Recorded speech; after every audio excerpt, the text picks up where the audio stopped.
So everything has to be in its right place according, again, to the need of each individual, both esoteric content as well as psychological balance. And another way to speak about psychic balance in our tradition, the word that comes to mind is sattva.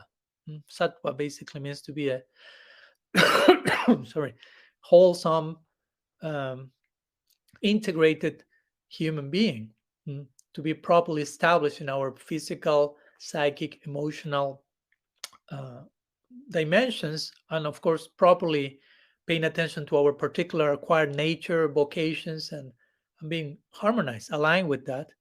So that will be a very crucial foundation for our Visuddha Sattva project, if you will. Visuddha Sattva means transcendence. So first you need Sattva to lay the foundation so the plane of Visuddha Sattva can leave. But first you have to get to the airport of Sattva, if you will. Because if we don't have that, and if we bypass or skip proper psychological balance and human sensibilities, in the name of transcendence, we can end up exhibiting all sorts of dysfunctionalities. And and even we can have senior members in our communities, even elders or so-called elders, or sometimes even gurus, with unresolved trauma from the past, or with lots of repressed unconscious issues. And sometimes we have people with those same problems worshiping them, the other people with those same problems, but having certain expectations that are not going to happen, because first we need to solve some of these issues. Uh, because and why this happens sometimes, because also I mean, with this I'm not blaming elders or gurus, because we ourselves, wherever we may be, have a responsibility in dealing with that. And sometimes we also expect everything to be perfect and over idealize. So we expect everything to be perfect and not to be human, you know? And we have to embrace humanity first instead of demanding perfection and transcendence.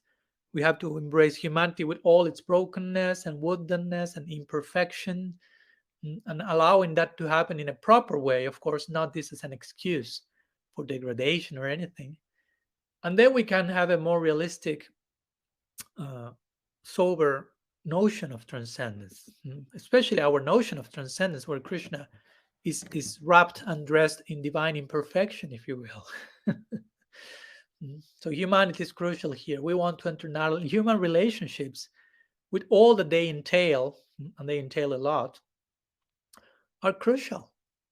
And no, and they matter now and in transcendence, not only one of the two, in both of them. Because we say, yeah, human lila, nara lila, we want to enter the nara lila of Braj. It's human-like.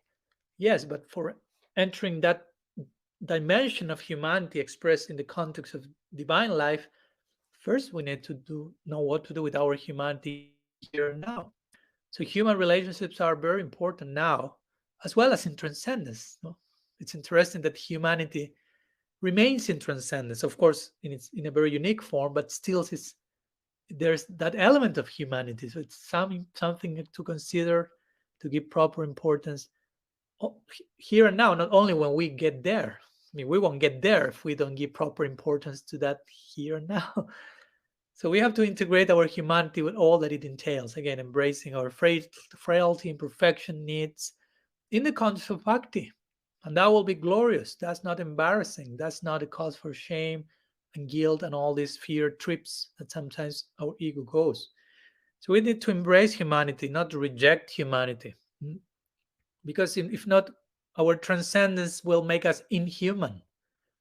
And our transcendence includes the notion of human. It's Nara Lila. It's not Anara Lila. It's not inhuman Lila. It's human-like Lila.